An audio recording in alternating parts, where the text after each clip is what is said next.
Attorney, hindi po nagbibigay ng sustento ang asawa ko para sa aming mag-ina. Kahit na sapat ang kita niya bilang general manager ng isang kumpanya. Maaari ko po bang makuha ang porsyento ng kanyang kita? Paano?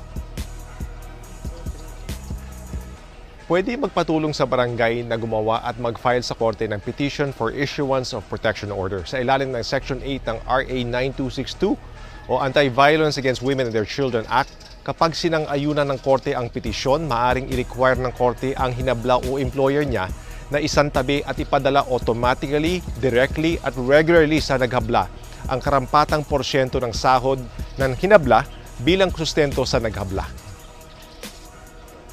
Kapag di ginawa ito ng walang sapat na dahilan, mananagot ang hinabla o employer niya for indirect contempt of court na may kaakibat na parusang multa at o pagkabilanggo.